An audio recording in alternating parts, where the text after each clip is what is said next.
Hey everyone, thanks for joining us for the latest edition of Greenspring. This is with myself and Pat Collins, Greenspring's CEO. Just a quick reminder, our goal is to look at the research and the considerations that we're thinking through every time we're providing advice to individuals and businesses so that you can make great choices to best live your ideal life. Today is going to be really, really fun because we're joined by Patrick McQuown as our first guest on the podcast. And what Patrick is fantastic about is he's a real live entrepreneur, and we're going to be talking about exiting an entrepreneurial venture. So let me quick jump into Patrick's background, and hopefully I don't butcher it and I get it right in 60 seconds or less. But Patrick has founded two different startups. One he kind of bootstrapped with starting with $1,000. The second one ended up raising over $50 million of funding. And after those two entrepreneurial ventures, he kind of switched into being an entrepreneur in residence at Yale, at Brown. He led up JMU's Accelerator, Incubator for new startups. And now he's at Towson University. So let me pause. Patrick, did I summarize that well? Yeah, you did pretty good. Yeah, I would say you hit it. Yep. Wonderful. Great. Well, I'm super excited that Patrick's joining us today. In addition to just getting to know him over the last year or so, he's got a great background. So I thought maybe, Patrick, you could just tell us a little bit more about your background, how you led to, what led you to the Towson startup. And then also maybe if you can, just tell us a little bit about what's going on there, because I think the community, the Baltimore community at least, really needs to know what's happening if they don't already. Yeah, absolutely. Thanks again for having me. So, as Marcus said, I'm a two-time founder. And my first company, I was a student entrepreneur. I was a student at George Washington in DC. I was a forensic science major, never took a business course in my life, and started a company and had to learn on the job. We raised no money. We were in business for almost 9 years. I like to say we were an 8-year overnight success, because we'd started on texting in 1996.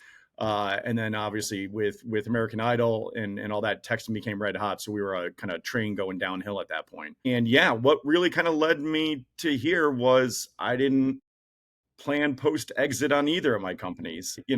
After my first company, I went to go adjunct at Georgetown. I was like, well, this academic thing is fun. Then I did my second company where we raised a lot of money and exited. I said, well, what am I going to do now? I don't want to be a venture capitalist. And so I went to go teach at Yale. And then that's when I found what was called the Yale Entrepreneur Institute. I said, this is what I want to do. So I'm here at Towson, and we have this building, which is unlike anything in the world. Poets and Quants is a publication for colleges of business. And they literally said that about us.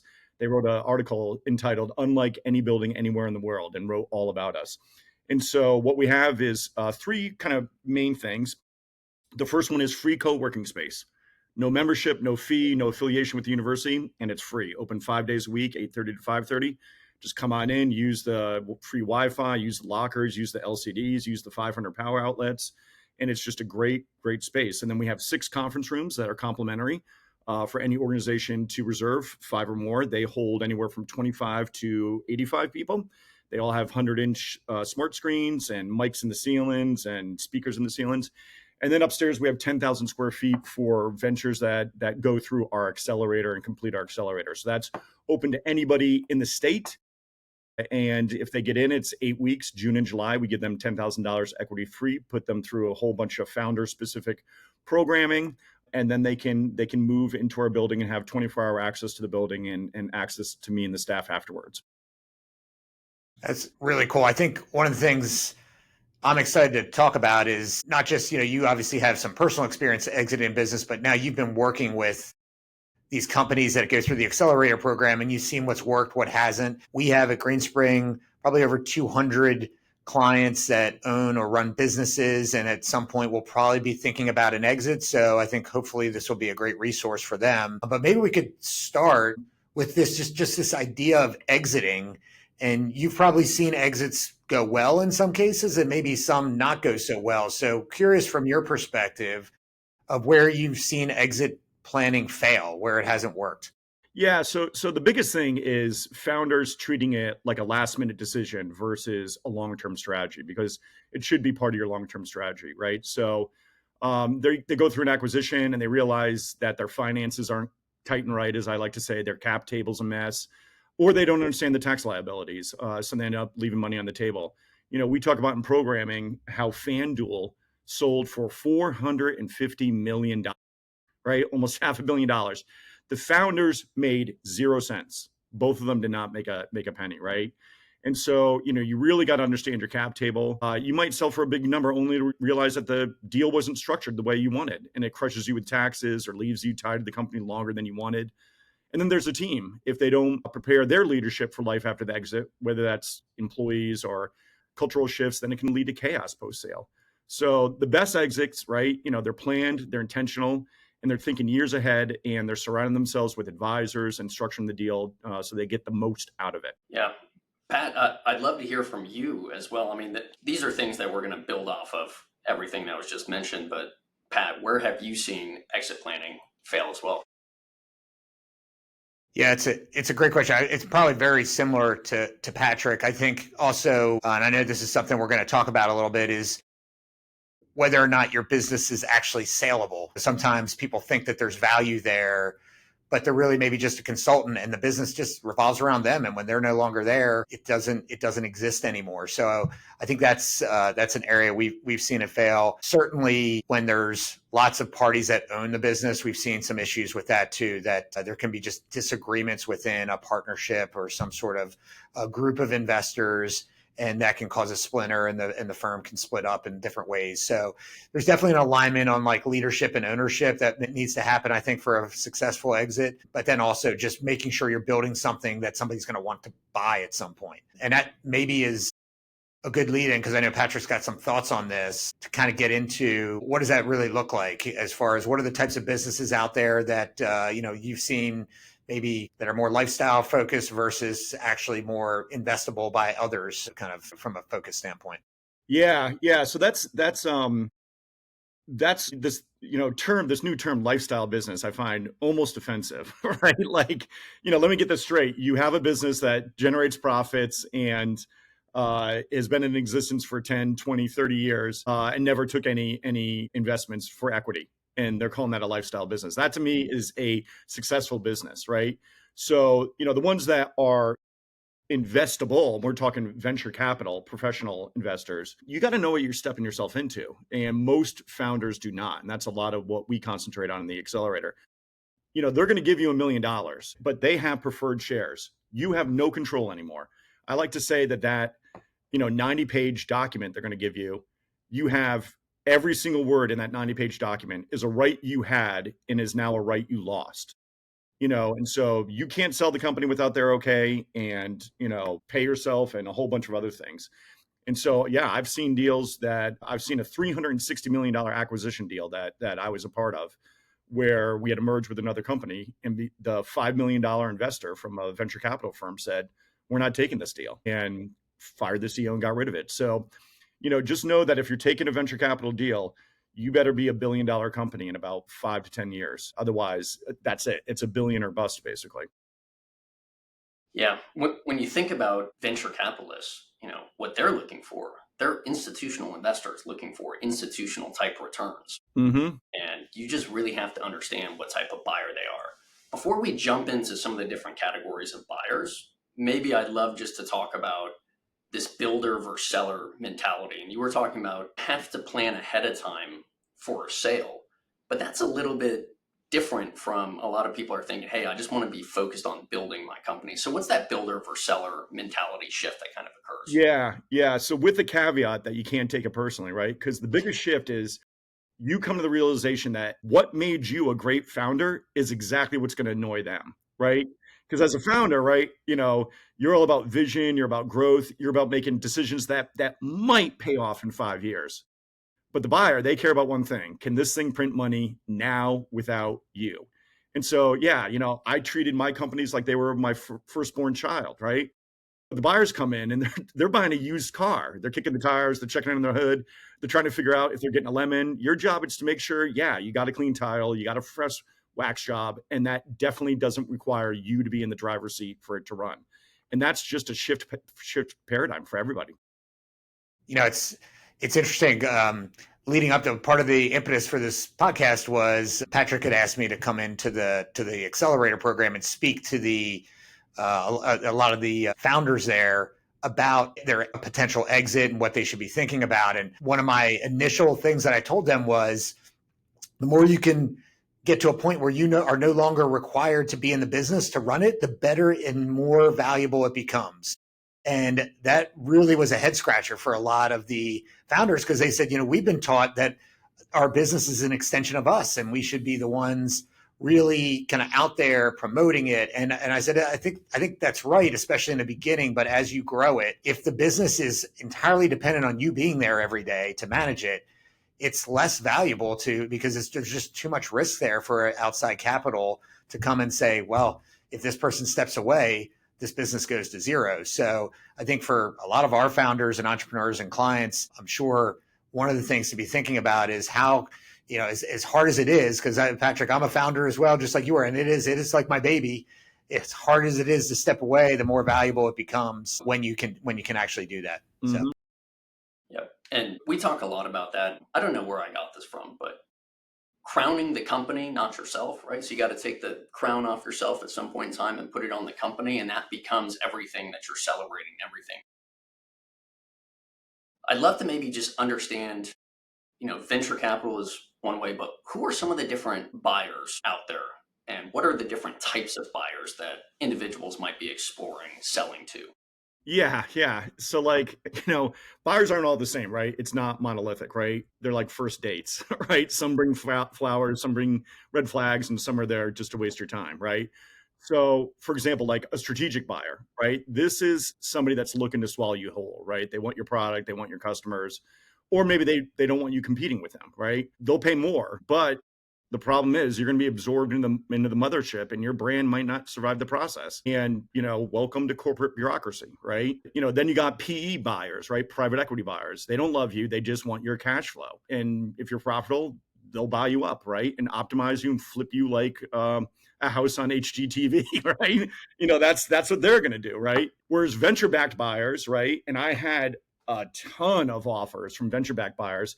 They just raised, war chest of money, and they want to synergize or whatever that means. And they'll talk about innovation and culture fit, but really what they need is your tech or your customers before they burn through their money. And it's going to be completely uncertain because there's a good chance that it's just not going to go anywhere. Every single org that I said no to on an equity buyout, I am glad I did, because they all went nowhere. And so, yeah, you got time wasters. They're the ones that come in and say, oh, we love what you built, but they're really just there fishing for intel, and they want data, and then they'll ghost you harder than a Tinder date when it's all said and done. Your job, right, is to have a higher price and a long-term fit. I always like to say cash always wins every time, and then see if there's an earnout or if you want to stick around or vanish into the sunset. But the key is knowing what you want, because the wrong buyer can just screw everything up. It'll be a slow motion train wreck.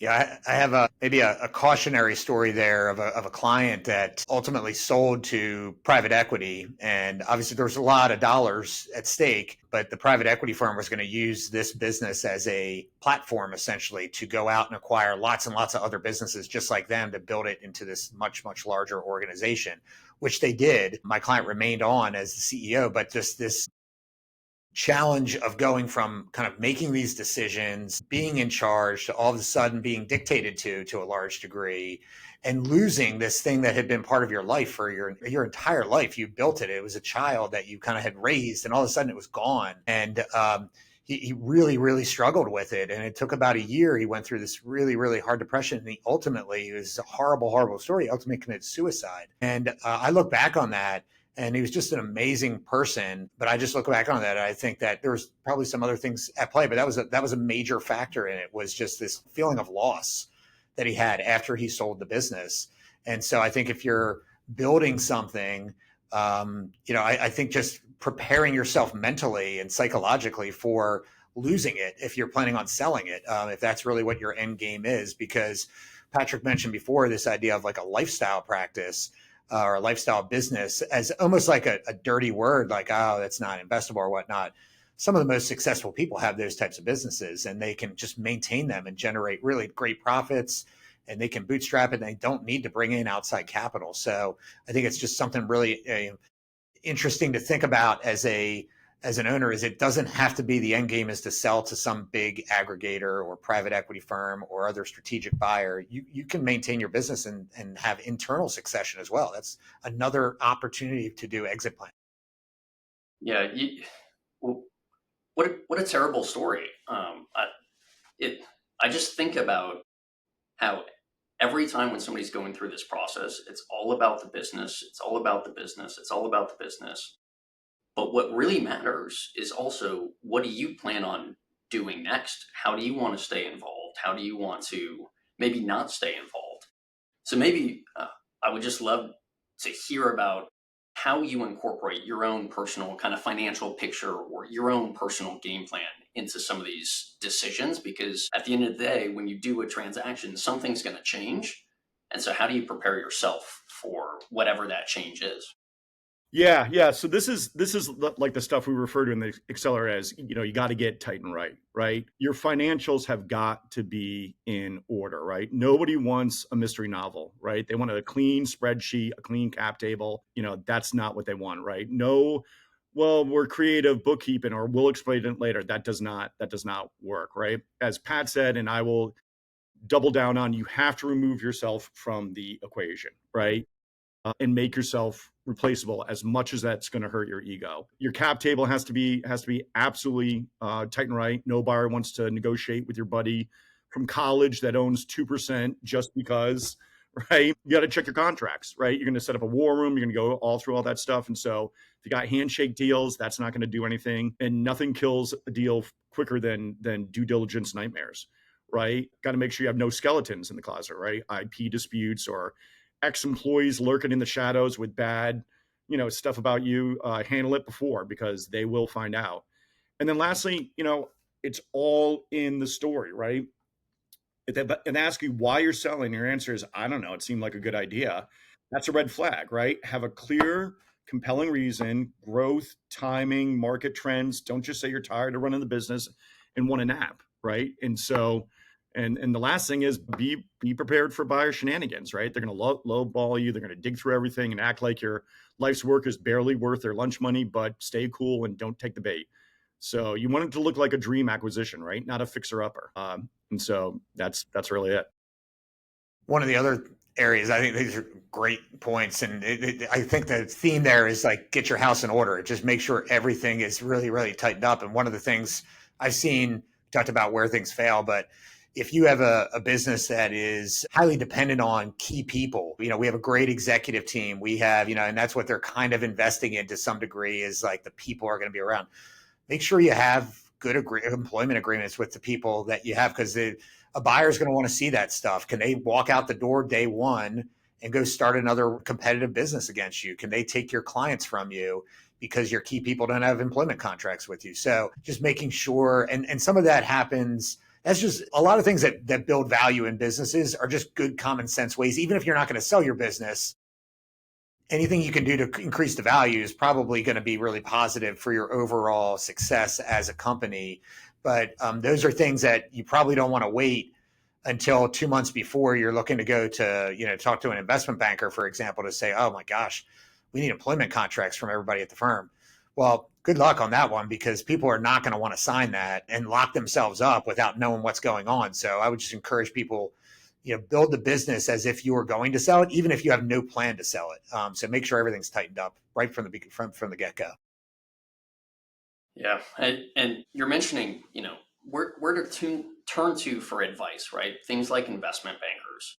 So as you're thinking about building a team of advisors to help you navigate this stuff, what should entrepreneurs be considering as they look to add people like investment bankers, who typically are incentivized to do one very specific thing? So how do you find somebody that you can trust, and how do you build some support around you that might not be expertise at your company? Yeah, that's a great question, and it's probably one of the hardest decisions you got to make, right? What I did, especially my first company, because we were all young, right? We were all young, we were all inexperienced, which there's pros and cons to that. So I just said we need an adult in the room. And so what happened was we hired a guy, he was in his late 30s, early 40s, Jay Young. He went to Princeton undergrad. He has a JD, he has an MBA, and he was an exec at, remember MCI, that long distance carrier back in the day. So he was there and, effectively made him COO. And the biggest asset about Jay that I can say is that he never counted my money. He just counted what was best, for the organization. And so you really got to find that person that's right. And he would also tell me stuff, like there was acquisitions where I was going into them and I was like, well, I don't like these guys. And Jay's like, well, why do you care? They're going to pay you cash. Like, why do you care? So you need somebody that, like I said, isn't counting your money, is doing what's best for everybody. And then also is going to give you that frank advice that you probably need.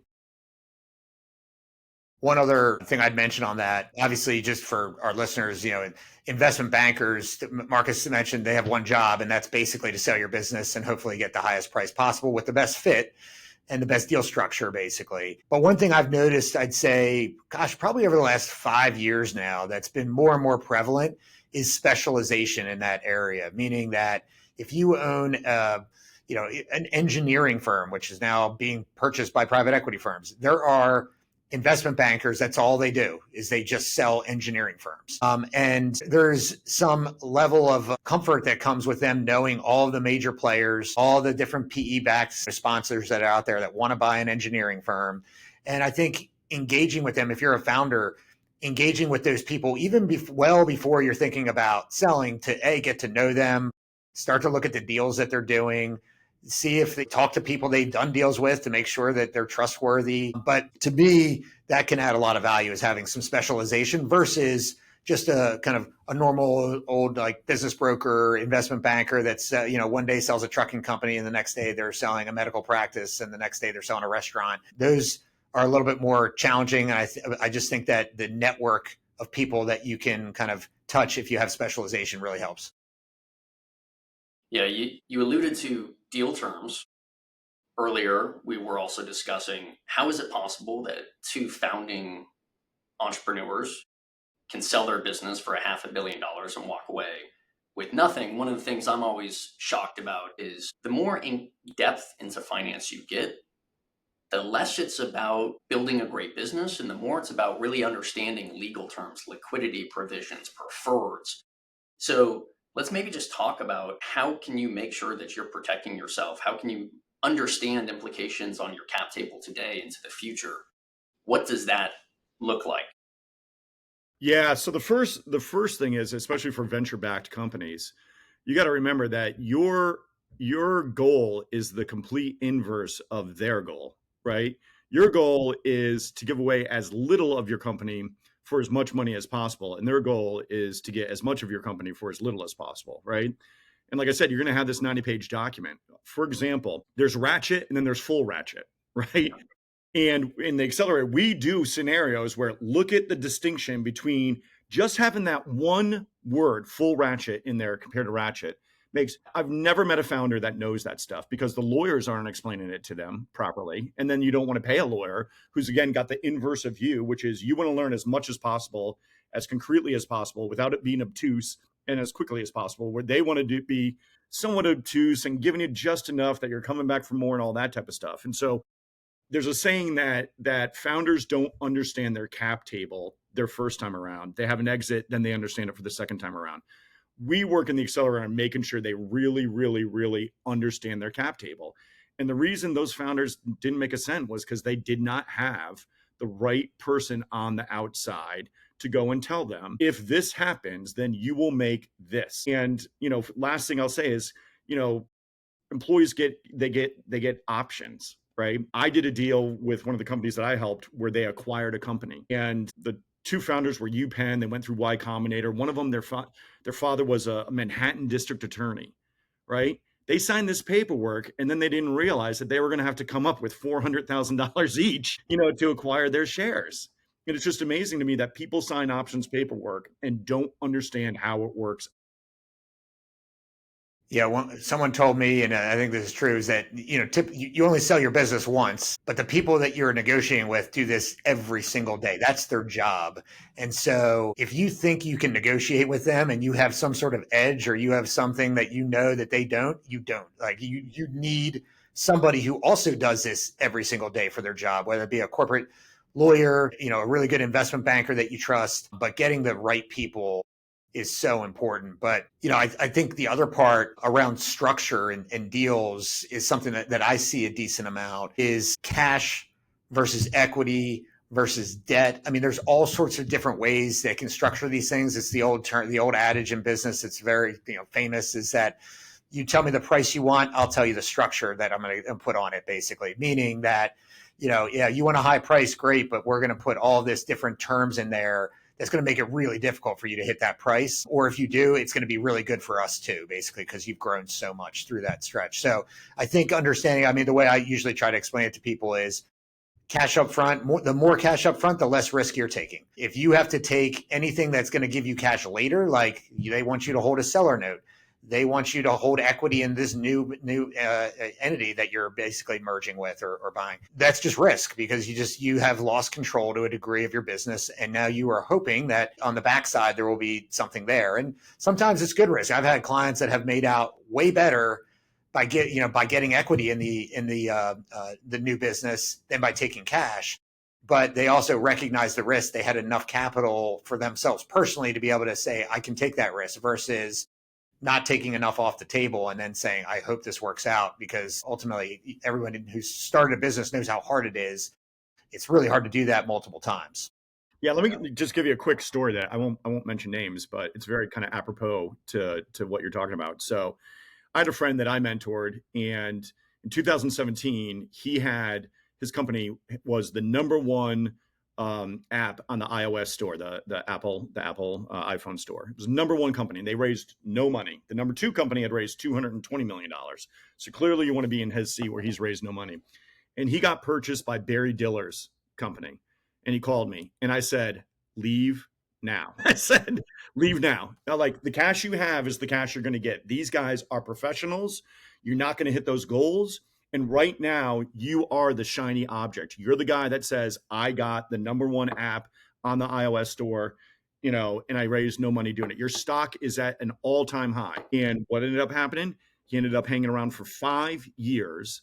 They ended up going to court with them and only recovering like 10% of what was potentially promised to them. And he's not the shiny thing anymore. And so, yeah, it's to what you said. These guys do it every single day and know exactly how to structure this thing. That if it does work out for you, it's going to be such a growth trajectory. It's not going to be funny, but odds are it's not going to work out for you. Yeah, which I think goes back to, find your personal why. Why do you want to do or not do something? What's your game plan for staying in or getting out? And then make sure you find a buyer that aligns most with what you want, but don't think you're going to stay in a business with a buyer that really doesn't want you in that business, right? They're going to win out more times than not. One of the things that we kind of briefly referenced earlier that I thought would be really relevant to this is also, how do you think about the right time to inform the rest of the team and maybe different layers of the team about, hey, we're thinking about a change in the strategic ownership of this venture? So how do you think about informing the team and kind of lifting the veil of secrecy? Yeah. So, well, first off, you just don't want to be broadcasting that you're selling to everyone, right? You're not the town crier, right? At the same time, though, you're not in witness protection. So at the early stage, that should be between you, your lawyer, your trusted advisors. But anybody that's not critical of the deal, you just got to zip it around them, right? When you're actually talking to the buyers, that's when you really start to disclose everything to your advisors. But you're not throwing confetti everywhere. It's not done till the deal's done, right? This isn't the time to make a company-wide announcement. That's not the time, right? Then when the deal's almost done, that's when you can start to loop in key team members, and most of the ones that are going to have equity in there, and they're now going to have like a capital event, right? But you got to keep it keep it under wraps till the ink's dry, because there's nothing worse than a leaky exit. And so, yeah, just don't do what every reality show's contestant does. Don't tell everyone too early, you're going to get blindsided by spoilers. It's funny. I've gotten this question a few times, and my comment is typically, you don't want to be at the extreme. So you think about the one extreme, telling everybody really early.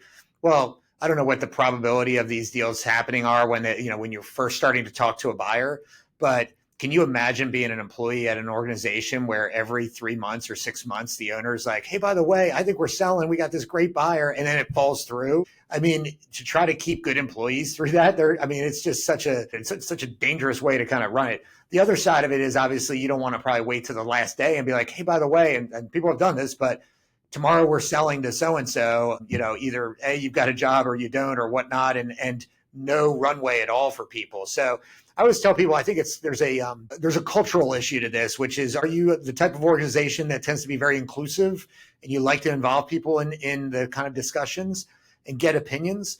Then you probably want to be a little bit on the earlier side to talk to them. And if you're more of a kind of top-down organization where you are making a lot of the decisions, or there's a small little group that makes a lot of the decisions at the firm, then you probably want to be buttoned up till kind of a much later in the process. But I think anything at the extremes is really, really challenging, from that standpoint. And one last thing I just mentioned, because Patrick brought up earlier, make sure you involve your lawyer. And we were kind of talking about just going back a couple questions, we were talking about the investment bankers as part of the team. I do think the lawyer as part of the transaction is really important. And this is one where I've seen get messed up sometimes too, is the guy who did my will is my lawyer. He's going to review the documents, the purchase agreement. And he's done 3 deals in the last 5 years. He's looked at some purchase agreements. Again, you need to find a lawyer, in my opinion, that is a transactional type attorney that knows buying and selling businesses. If you don't, they're going to miss stuff, and the stuff's going to fall through the cracks. They're not going to know what to look for half the time. So I think that's just really important. I kind of come back to the same thing I mentioned with investment bankers. Find specialists that can help you, because this is what they're doing every single day. That's great. And it's all this effort. When you think about the whole conversation we've had, this is years in the making. And then it kind of all comes to culmination on one day. So I guess the question is, after all this input, what's next? You do something, you make a transaction. What's next? Patrick, you've kind of exited 2 separate businesses. What advice do you have for entrepreneurs as they think about what's next for them? Yeah, well, number one, talk to the wealth manager before the wire hits. Just figuring it out isn't a tax strategy, right? You got to have a plan for that surprise tax bill, right? You got to have that. So, one of the things I wish I did was kind of sectioned 179 my way to a private jet. I didn't do any of that, right? I didn't take advantage of 179. And so, now everyone I advise that's part of your plan. Like, what's next? Because then you can 179 it, into funding that, and then cutting down on your tax bill, right? Hey, Patrick, for our listeners, can you talk about what that is, Section 179? Yeah. Those that don't know. Yeah. So Section 179 basically allows, it has to be in the same tax year as your exit. So if you sell in November, you better really have a plan in place, right? Because you only got 31 days to go, right? But what it allows you to do is to have another corporation, and then you can take full depreciation on anything that's on the depreciation right away in the first year. You can take it all in 1 year. And so, for example, I had a buddy that went through about a $5 million capital instance, and he was a health trainer. And so I'm like, you're opening up a gym, bro. And that's what he did. He bought all the bikes, he bought all the weights, he did all that. And now, granted, he spent more than what his tax bill was going to be, but that now, over the past 7 years that he's had that, has generated way more income for himself than had he not done it. And so, 179 allows you to do that. And so you should have a plan for that. One thing I've also counseled people on, especially entrepreneurs who, were maybe not pulling a ton of money out of the business. Maybe they're making a good living, but not anything gigantic. And all of a sudden, boom, they've got $20 million. They got $50 million. It is a life-changing event. And I've tried to tell people, go slow in the beginning from a decision-making standpoint. you're going to be tempted to go out and buy, the brand new car, the $300,000 car, the new house, all that stuff. And that still might be part of that might be okay. But to kind of do that without a plan, I think is always a little dangerous, because all of a sudden you end up with just this life-changing wealth. In a lot of ways, it's like athletes to some degree that get this, sign a big contract right out of college. They've never had a lot, and all of a sudden they just have this ton of money in their bank account. We've all seen the stories about how they, kind of go broke. So I would say, thinking about if there is a big liquidity event, just taking it slow, putting a plan in place. It doesn't mean that you can't do that stuff. I just wouldn't do it without a plan, basically. 100%, 100%. I mean, there's other things, you got to create a do not lend policy for random relatives.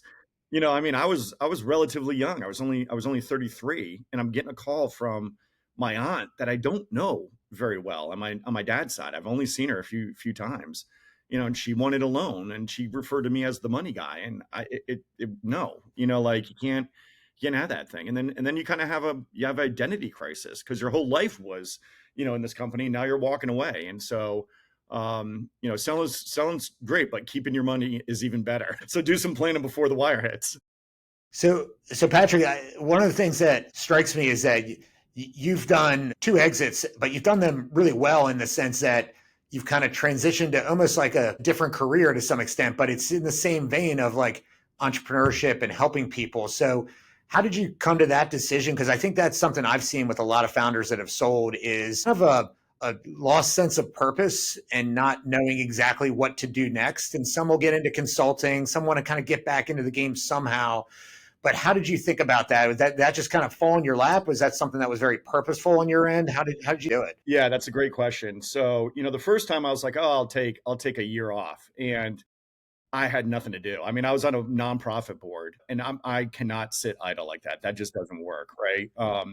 So I was like, well, I'll go adjunct an entrepreneurship class at Georgetown. And that kept me in contact with people to have clients in and stuff like that, coming in as speakers. That's where I kind of like fell in love with academia. I was like, wow, this is fun to be on campus again, right? With young people and all that type of stuff.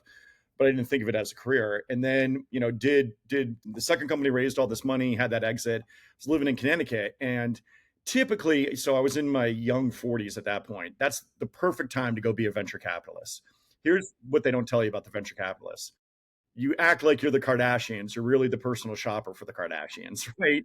And then the other thing is 19 of your 20 ventures aren't going to work. So you're just ruining the lives of 19 entrepreneurs for that one entrepreneur that's going to hit the grand slam.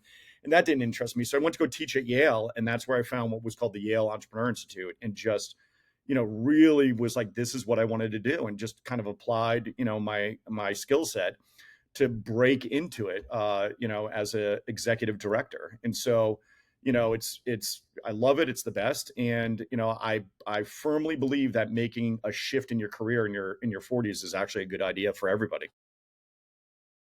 Great. Yeah. I found that a lot of our clients that have sold businesses, the ones that have done it best are not the ones that bought a place in Florida and now golf 5 days a week. They're the ones that have stayed actively involved somehow, board work, volunteer work. Some have started other businesses, maybe not as big as what they had initially started, but they've done something that really has kind of kept them engaged. And I think, allowed them to, use all that brain power they had to go towards the greater good in some ways, to have a purpose and whatnot.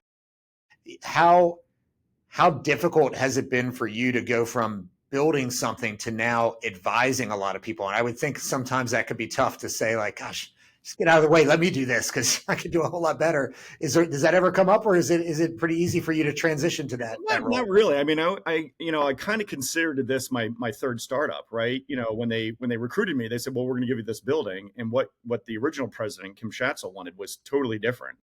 Sure, credit. She's like, well, you're the guy with success. You go ahead and build it out how you want. What was hard was getting people, my colleague artist, for example, has been here for, I don't want to age her, but over 20 years, right? So she's really in that kind of like, here's how a university system works. And that's not the way we work. That's not the timing we work. That's not anything. And so we did Crystal Ray high school students. And she was really nervous at first. And I'm like, no, we just do it. Like, that's what we do.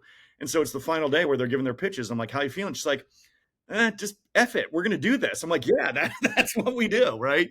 So, the leadership has been great on kind of like letting me do what I want to do when I want to do it, structuring how I want to do it. My small staff sometimes has to come to me and say, look, we kind of can't take on it much more, like that type of thing. But it's my third startup. And just like any other startup, I'm concentrated solely on outcomes. That's not incomes, outcomes. And so that's a different mindset too in a university. And so leadership likes it. I like it. And it's going great. Yeah, it's interesting. We have a client here at Greenspring. I won't mention any of the names here, but who went from corporate America to academia, and it is a totally different mindset. You would think that would be such an asset for a university to say, we have this person who's been super, super successful in business, and now they're going to come teach at our university. And I think what they found was that university doesn't kind of put a lot of weight on your experience in the business world. They put more weight on your experience in, getting grants and writing papers and being cited and all these different things. And that's, a little bit different, but obviously I think it's really neat, the partnership between the startup, the Accelerator program, and the building itself and Towson University, because I just think I thought it was a great kind of plan for Towson to be able to kind of have the insight to be able to do this, because like you said, it doesn't really exist too many places. So it's really neat to see it happening here. Yeah. And you also find, I call it collisional networking, right? It's networking that happens, but it's unintentional. It's not like we're all showing up for a meetup. Right. And so, for example, the SVP of analytics of MedStar and the head of tech transfer for MedStar used the co-working space. They then saw, how we took Stochastic, which was ER, emergency room AI, right? And they sold for 10 million cash, and they didn't raise any dilutive funding. They see these other med tech companies that we have in the program, and they came to us and said, hey, look, our doctors have inventions. They don't want to be, CEOs. What if we brought you these inventions and then you brought them to market, and the university had some equity in these companies, and we formed what's called a joint venture studio? That is now ongoing. And for a school like a university like which will never have a med school, will never be Hopkins, this is a very, very kind of novel way for us to take other research that's not per se ours, but is research just like anything else, and then bring it to market and have a stake in it. And so that was not, Patrick didn't think of that on his first year, right? That kind of came up because there's people in our system that also were innovative and forward thinking. Well, tell us about some other cool things. I mean, a lot of our listeners either are from the Baltimore kind of Pennsylvania area, or our current clients and live here now. So tell us some other cool things that are happening locally. Yeah. So for those that are watching, I bought some examples, right? This is Jbrds, right? And it's all Baltimore County. And so this was Dr. Jay LeBeau, who was the head of foot and ankle for the O's. And he basically put a shoe on his grandson. He said, this industry is just taking adult shoes and shrinking them down, for toddlers. And that's not how it works, because your bone in the back doesn't drop until you're 8. So there's elevation in the shoe. And so they're manufactured overseas, but the fulfillment is all done out of, am I pronouncing it? Halberd Sports off of Pulaski Highway. That's where all the fulfillment is done. This Miva is which is these 2 gym rats, and they're total gym rats, but they also know how to code in 3D print, which is not normal. But they came up with, this is a water bottle that's dishwasher safe that doubles as a foam roller. And so runners are going absolutely crazy for this. This one, Zenjoy, is 3 area high school best friends that, how the 90s and the aughts, it was all about hustle, hustle, hustle. So that gave us like 5-hour energy drink and all that. And now it's all kind of about relax. This has aptogens in it that basically, like ashwagandha, that calm you down. And these guys, with only $40,000, figured out 4 products, figured out manufacturing, figured out fulfillment, and they are in every single Giant store. They're in 200 Food Line stores, and they're absolutely crushing it. It's all being done right here in the county. And then obviously we have tech companies and med tech companies. We have somebody that's redoing sleep apnea, where it's non-invasive. They're not doing surgery on you, and it's not a mask. It's almost like an Invisalign that you wear And then it sends electrodes down you to stop you from snoring and closing the pathways. We got a whole bunch of really cool stuff in here, and we're kind of doing it the Maryland way. I love it. Yeah, I mean, you read so much about kind of all the technology and innovation is claimed to be coming out of these big metro areas, and they definitely produce a ton of it. But it's just super cool to see that happening in our own backyard. Yeah, I mean, look, I was on the committee that was working to designate this area a tech hub, and you know why we didn't get it? Because we just tried to copy what Silicon Valley and New York do and Boston does. That does not work. You got to do it your own way, and so we can do it the Maryland way. We don't have to copy, how they do it in the Valley and in New York City. It's great. Pat, I think we're getting towards kind of a time limit here. Do you have any last questions you want to get in with Patrick? Well, I think maybe obviously you, Patrick, counseling a lot of these and coaching a lot of these founders to an eventual exit, and that's the topic of our podcast here. So maybe any final thoughts you have on founders that are thinking about an exit? What are kind of some final thoughts that you think people should leave this? So I mean, look, when it ultimately happens, it's not. It's like waking up from a really long game of Monopoly, right? Where you thought any minute you could lose everything, right? But instead you came out with some cash. For some it's a vacation. That's not me. That's not what I wanted to do. And some just go right into like, let's start another company, right? But as I said, it is a existential crisis because it kind of was your whole identity, right? It's like doing sports. If you're a top tier athlete, you can't just retire one day. It's not how it looks. And so, yeah, I would say staying with a company that acquires you is basically like raising a daughter and then being her roommate in college, where you get to witness all the bad decisions she's going to make. Like you just don't want to be around for that. And so yeah, I mean, look, I've always said, there's a saying that money doesn't buy happiness, right? And I think that's kind of a insulting thing I say to somebody without money. But what I will say is financial freedom does buy happiness, as long as you can make decisions in your life because you're financially taken care of. And what you have to do is just decide, does that mean I get a yacht or does that mean I get a scooter? Where is it that you get that happiness? And that's, I think, the ultimate goal. Yeah.